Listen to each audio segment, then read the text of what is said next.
Hi, I'm Dr. Aimie, and I'm here to talk about this week's blog, which is the forms of communication that come out in a person with attachment disorder, insecure attachment, or any kind of trauma history. And this might be a rough topic for some people. Already, some people have said that this has triggered them. And so if that's the case, I just want you to be really gentle with yourself, right? That's what we're learning to do, is being gentle with our nervous system and understanding that it's coming from a place of fear and survival. And so helping ourselves stay out of that survival mode as much as possible is going to help us heal. So saying that, let's talk about some of the forms of communication that are coming from a place of trauma in people. The first form of communication is going to be kind of obvious. When a person is coming from a place of fear and survival, sometimes they're very defensive, very aggressive, and they're going to communicate in ways that try to intimidate others. And this really is coming from a place of insecurity, right? Where they don't feel like they have the inner strength to be able to have healthy boundaries, and that they know that other people will respect their boundaries. And so they have to be very clear, make it very obvious with their communication that you just do not mess with me. Do not even try. I am stronger than you, and I'm going to establish that by intimidating you in my conversation with you. So those are people that, again, based on your history, your triggers, you may or may not decide whether they are safe people to talk to, knowing that that's coming from a place of brokenness. Another form of communication that is frequently seen in people with histories of trauma is lying. And there are just the big outright lies, and then there's the white lies. So let's talk about the big, just outrageous lies that you just can't believe that they're actually saying this. Do they really expect you to believe them? Because this is so clear that they are lying. You know, this is the example of you catch someone red-handed grabbing a cookie off a plate, and you confront them about that.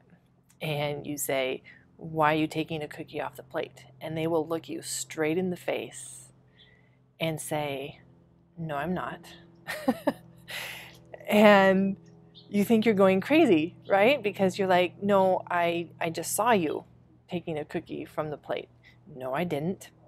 And they're very serious about it.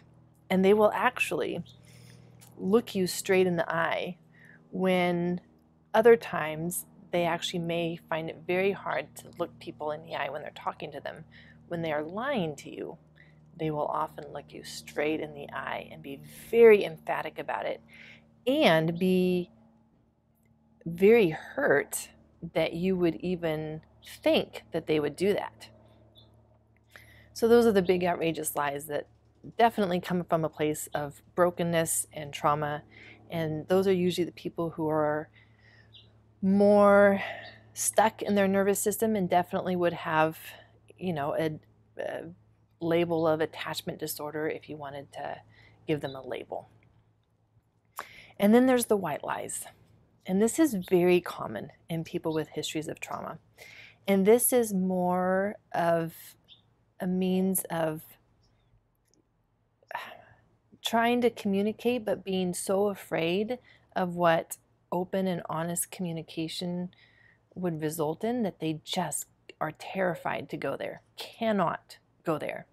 And so they make up excuses, they make up reasons for why they have to say no to you, or they're busy, or whatever the situation may be. There's a million different situations that these white lies happen. But it's coming from this place of, I'm afraid to tell you honestly how I feel and what I think. And so, or I'm afraid of, hurting you, and what if I hurt you, then I'm a really bad person. And So it comes from this place of, I am terrified of open and honest communication because of what might happen, and things have gone really wrong and really chaotic in my life before. And so I just need to keep the peace, keep everything as calm as possible. And so I'm going to tell you something that's not true, but I'm hoping that you won't react strongly to it as I think that you would if I told you the real truth. And that sort of leads us into the last form of communication that we're going to talk about today. And this last form of communication is more challenging, and for me it's sad as well, because this is where people get into a lot of trouble. They start to have problems in their life because of this form of communication. And it's really sad to see, because that's not their intentions. They have very good motivations for how they're interacting with people. But when you have a history of trauma and you've been in this chronic state of fear, survival, feeling alone, misunderstood, you start to be so disconnected from yourself that you don't know yourself anymore. And when you don't know yourself, who you are, what you like, even what you're really feeling, you can't communicate that in any relationship or any situation. If you have a history of trauma and you have this difficulty, being in a relationship by itself is going to be triggering for you, because it'll touch on different trauma zones. And so add to that this inability to communicate openly and honestly because you really don't know who you are and what you want. It often leads to people getting into situations that they never wanted to be, but they weren't able to see where things were going, or they weren't able to communicate early on enough that, hey, this is actually feeling uncomfortable for me, because they didn't realize that they were feeling uncomfortable. They felt maybe charged up, but they don't know themselves well enough to know if that's a good charged up, like I'm an excited, I'm in love charged up, or if it's an anxious charged up and I'm afraid because you're actually giving me some vibes that you're not an emotionally safe or physically safe person with me, but all they know is that they just feel this charge and they don't know what it means. And so conversations can go in such a way that they then end up committing or getting into a relationship or getting into a job that they end up later realizing that they're really not happy with, or they're really being mistreated. And they could have known that earlier if they knew themselves better, if they understood their feelings and could communicate that openly and honestly. As a person moves toward earning a secure attachment and healing their trauma and their nervous system, thankfully, these communication patterns change. A person's communication style is going to reflect their past history, their nervous system. And as you start to heal and earn that secure attachment, moving out of insecure attachment, you're able to communicate openly and honestly. You're understanding more of who you are, getting to know yourself better, and even starting to understand your own feelings better. And so when I start to see somebody who is able to tell me in a calm and regulated way that when you did this, I felt really mad, I celebrate. I love it, because that tells me on so many levels that we are on the healing journey for them. Because if obviously in the past because of trauma, they're going to be afraid of telling somebody, you're making me mad, because of what that would mean for that person's reaction and what that would mean for them. So the fact that they feel safe enough with me, trust me enough to know that I'm not going to abandon them if they are mad at me. I'm not going to lose my emotional regulation and fly off the handle and get crazy by them telling me that they're mad at me.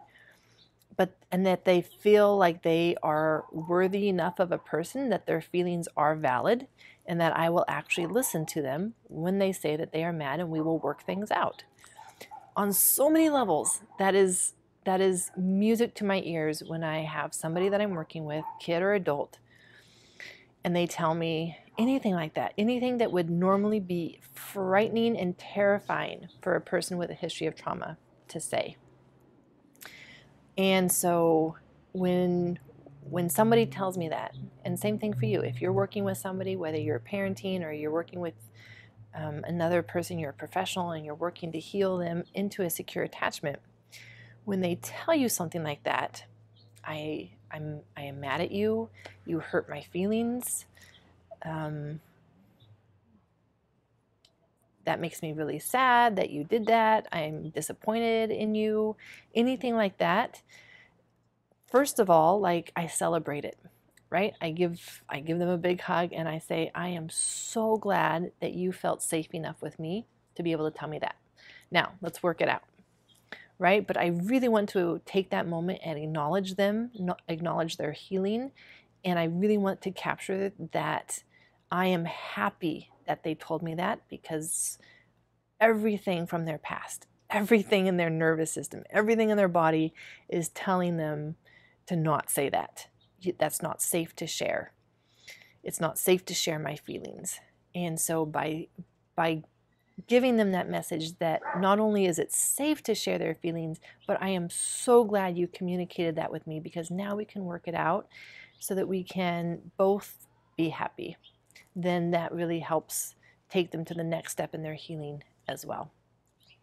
So again, we talked about the forms of communication, the very defensive, aggressive, intimidation style, the lies, including just the outrageous lies that are crazy, and then the white lies, because I am terrified of actually telling you the truth.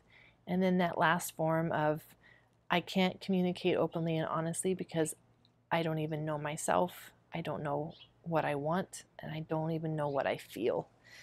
But all of those change as you start to heal towards a secure attachment, and you are able to share openly and honestly from a place of staying connected and regulated. And that's a thing to be celebrated. So I welcome your comments. I'm sure that you all have stories of different times that communication has gone really bad, times that communication has gone good, and your response to that, your reaction to that. So thank you.